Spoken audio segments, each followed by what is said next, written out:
Joining us now is Michael Kroger, former president of the Victorian Liberal Party and Sky News contributor. Michael, thank you so much for your time. Pleasure. You heard what I had to say about Jimmy Kimmel. I'm not accepting his monologue. No apology there. No apology to Charlie Kirk's family, all the people he deeply offended at such an awful time. What do you make of it? Oh, well, I agree with you completely. Accepting what he said? No, absolutely not. What an embarrassment. What nonsense. What rubbish. We all heard what he said about Kirk. We all heard what he said about the alleged assassin being a MAGA person. We know exactly what he said. We know what he intended. His intention was, as one of these, super left broadcasters, was to say this was someone on the right taking revenge against Charlie Kirk for whatever reason. I mean, that was an outrageous proposition he put forward. He knew what he was saying. It's all scripted. It wasn't an accident. He didn't just make it up on the spot. He's reading from a teleprompter. He wrote that. He said that. He believed that. And because he got thrown off air, he's now had to come back and say, no, I was actually trying to say exactly the opposite. What a humiliation. What an embarrassment. What a joke. And for those broadcasters who have refused to put him back on air, well done. Because this was a spectacular own goal by a bloke who shouldn't be on air. If they're the extremist views this man holds, well, boy, he shouldn't be on air anywhere. Yeah. Well, JD Vance has spoken about this. Let's take a listen. Didn't actually say sorry to Charlie Kirk or his family. And the reason that so many people, including me, were so upset with what Jimmy Kimmel said is that he accused Charlie Kirk's murderer of being a MAGA or a right-wing American. It wasn't a joke. It was straight up disinformation. And I really wish Jimmy Kimmel had apologized for it. And Donald Trump has posted about this. He wrote, "I can't believe ABC fake news gave Jimmy Kimmel his job back. The White House was told by ABC that his show was cancelled. Something happened between then and now because his audience is gone and his talent was never there. Why would they want someone back who does so poorly, who's not funny, and who puts the network in jeopardy by playing 99% positive Democrat garbage?" And Michael, I think the problem with his show, as well as his ratings, is it's not really comedy, it's propaganda. Yeah, that's absolutely right. But as you can see from their declining ratings over the years and the cancellations of others of these, left-wing broadcasters, they're sort of very 1990s, aren't they? They're sort of out of sync with what's happening in the modern world. All the challenges of the modern world and these sort of bleating left-wingers are sort of not part of the zeitgeist at the minute. They're very old school. And look, as Vance said in particular, we saw exactly what Kimmel said. I mean, the most sensitive time right in the world is in politics. If someone has been assassinated, the immediate responses of community leaders, of business leaders, of politicians, and of late night TV hosts, their immediate responses will live with you forever.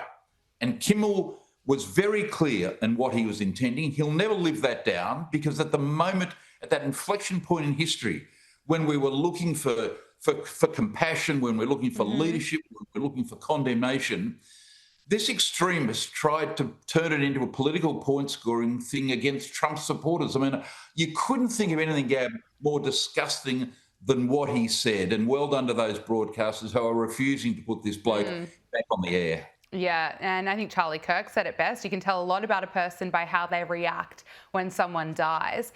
Now, failed presidential candidate Kamala Harris, she is back. She's been on her media blitz promoting her new book, 107 Days, and she's, of course, been on MSNBC and The View. And I found this interaction with all the left-wing View hosts on there. They were all grieving about the election result. It was a bit of group therapy. Listen to this. I grieved in a way that I have not since my mother died. Wow. And the pain was, it was not at all about losing a race. I knew what it was going to mean for the country. I was going to say for the family. And that's how I felt, for the country. We all agreed. I knew what it was going to mean. But I knew. And all I could say over and over again is, my God, my God, my God. It was very difficult. I know many people experienced it in different ways. Michael, every time I watch that, I'm sorry, I just can't stop laughing. It's so embarrassing. But is that really going to help her if she wants to run again? Oh, my goodness. Get this. She's grieving for the country because they didn't have her as president. I mean, that is just the height of delusion. I mean, what would Kamala Harris have been like as President of the United States, dealing with Russia, dealing with the Middle East, dealing with everybody? I mean, she had, look, let's be frank, she was the most vacuous candidate ever to run for the US presidency of either party. And there have been some bad ones.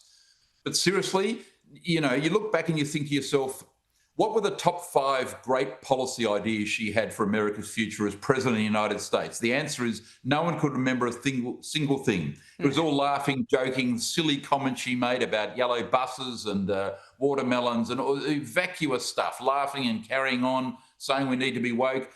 She was a terrible candidate, the worst ever. I tend to think she'll probably run again. I mean, why wouldn't she run? Why wouldn't she run? All her advisors who will need jobs will be asking her to run again. But boy, that is completely delusional. I mean, to think that the country is mourning her loss, Kamala, I don't think so. I'm sorry to say. I think you would have been a hopeless president. And thank goodness the American public didn't elect her. I know. Well, it's interesting if she does run again. It might be a tougher time around for her. Here is CNN admitting that Kamala Harris is actually more unpopular than ever.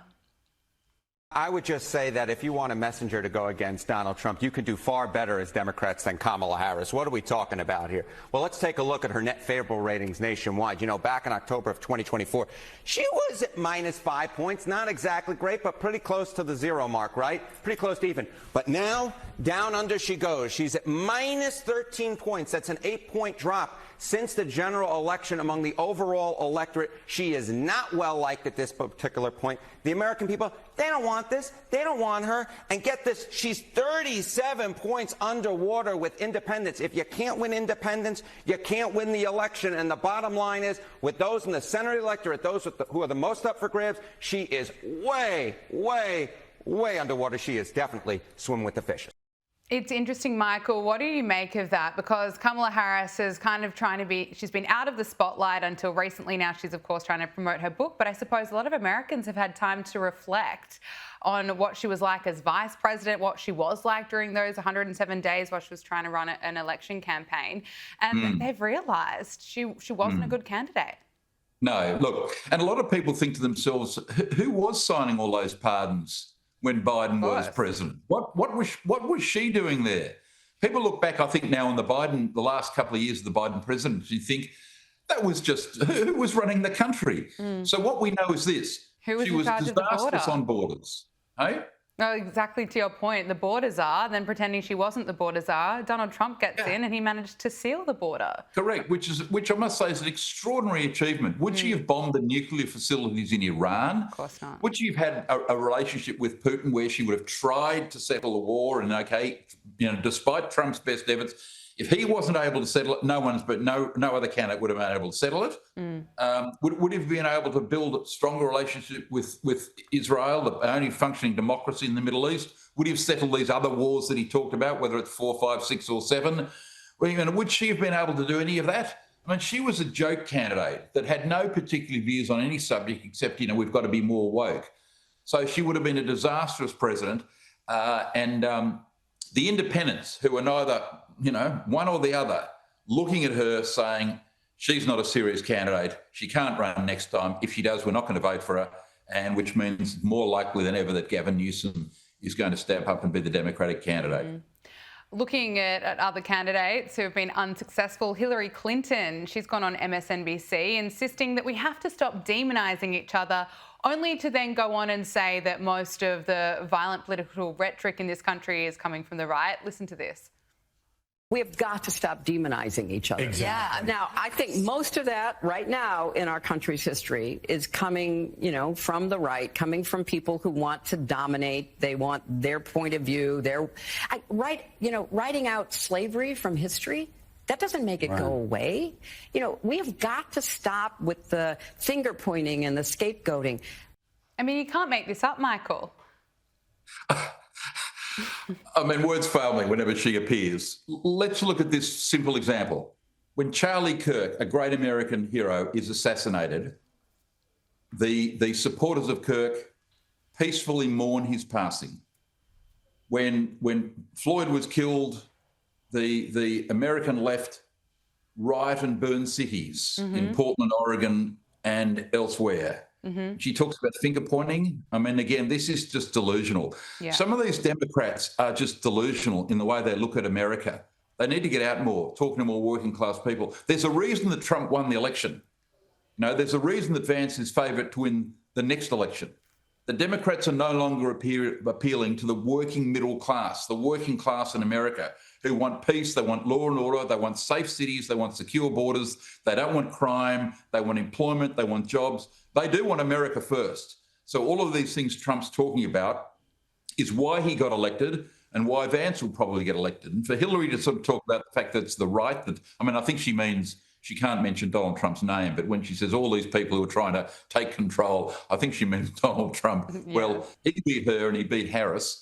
And I think America, despite whatever arguments you might have with Trump over things, America is the better place for solving some international crises and securing their own. 100%, absolutely. Now, Michael, I have to talk to you about Anthony Albanese and Donald Trump. They have finally met. They took a photo together at the UN. They managed to, of course, get this selfie. But Anthony Albanese is going to have to wait another month before he gets that formal meeting with Donald Trump. How's it going to go?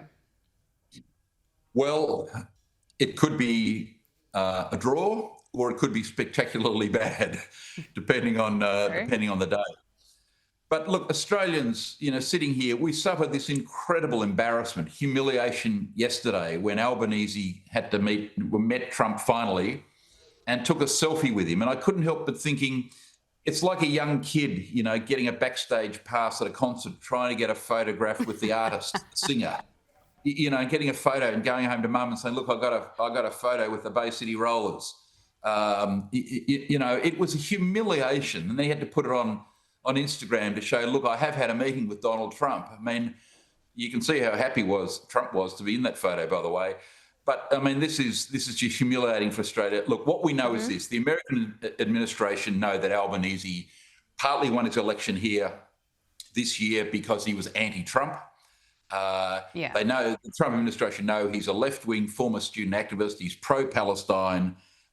He's, heavily all on renewables, et cetera, et cetera. They know that the Australian ambassador, Kevin Rudd, has been a major critic of Trump, calling him a threat to democracy, et cetera. I mean, the American administration know that this Labor government in Australia is very opposed to the American administration and everything they're doing, or nearly everything they're doing. And I think that's why Trump's kept him waiting. And of course. Let's just hope for Australia's sake that the meeting isn't cancelled on the morning. It wouldn't surprise me. It would not surprise me. Anything can happen, as we know. Correct. Let's also look at what else we saw at the UN. And the daughter of Hollywood stars Ben Affleck and Jennifer Garner delivered a speech to the UN about the importance of mask mandates in preventing the spread of COVID-19. I can't believe I'm reading this. Violet Affleck actually lectured the world about how the world is ignoring the ongoing pandemic and claimed that mask mandates were dropped too quickly. Listen to this. It is neglect of the highest order to look children in the eyes and say, we knew how to protect you, and we didn't do it. We have access to a technology to prevent airborne disease, something that millions of our ancestors and millions of people around the world today would kill for, and we refuse to use it. And I shudder to think of where we will be in another 5 years of unmitigated infection and reinfection. Michael, should masks be coming back? I don't think so. I think she needs to get out more. There are many dangers in the world. Airborne diseases is but one of them. There are thousands of ways that people can lose their lives, sadly, during their life, from car accidents, diseases, illness, wars, tragedies, mistakes, accidents. She can obsess about airborne diseases, and that's great. And she can wear a mask for the rest of her life. That's great. But I think she needs to get out more and realise that airborne diseases are probably not the greatest threat to humanity. She should perhaps start with poverty, wars, and diseases, malaria, etc. If she started with those, then people might take her a bit more seriously. But airborne diseases and wearing masks, perhaps not at the top of the list, Gab. It's hard to take us seriously. I think, or as someone who lived in Melbourne throughout 2020, it's a little bit triggering seeing masks and even hearing the words mask mandates come back. Yeah. And just this week, Victoria's former Chief Health Officer, Brett Sutton, admitted that many of the insane measures intended to stop the spread of COVID were probably never necessary. And of course, Melbourne residents spent, almost 300 days in lockdown, and Brett Sutton called that period a horror show, and he wouldn't be drawn on what kind of measures he meant that weren't necessary. But of course, we lived through it. I mean, it was absolutely insane. Children's playgrounds were closed. We couldn't go beyond 5 kilometres from our homes. There was a curfew that was never based on health advice. I mean, it's pretty frustrating after being put through so much. So many people had their businesses closed. There's a whole mental health crisis after what we all went through during COVID. To hear now that actually some of the measures weren't necessary at all. Yeah, and he was one of the principal problems during that period. We had these extreme measures, as you say. I remember playing golf one day. On the limited days you were able to play golf, you had to wear a mask on the golf course. Seriously? Outdoors, surrounded by, fresh air and open space. To play golf, you needed a mask, and you weren't allowed to touch the pin because it might be carrying the COVID virus as well. And we remember, stupid things, as you say, like the playgrounds. I mean, it was so extreme here, and it was not based on medical advice, and that's why Victoria is still suffering. Years later, Victoria is still suffering. Yeah. Many small businesses went bankrupt during that period because people weren't allowed to go to cafes, etc. We were allowed out 1 hour a day. We were allowed out 1 hour a day to go for a walk. I mean, the whole thing was an extremist lockdown by the Andrews government here, and Victoria, as I said, is still suffering from this extreme overreaction to the COVID virus. Just finally, before I let you go, I'm not sure if you're a Harry Potter fan, Michael, but it's been reported that HBO are auditioning, for females to play Voldemort in the upcoming rebrands. The highly anticipated series is set to hit streaming service in 2027. It's already started filming, and according to reports, HBO is auditioning for both men and women to play Voldemort. So it is possible that that could be what happens. I mean, what is it with all these woke remakes, Michael? Or what are your thoughts? Are you for this? No, well, they don't work. I mean, you can't tangle with the greatness of film history. These were great characters, great stories. They live on, and these remakes where they're trying to contemporise them don't work. They destroy the magic of these great theatrical performances. So I think this is ridiculous to do this. These things don't work, by the way. People look at these things with derision and think that's just absurd. So it'll be money down the drain, and thank goodness we're not putting any money into these new productions, Gab. Michael Kroger, thank you so much. Really appreciate your time today.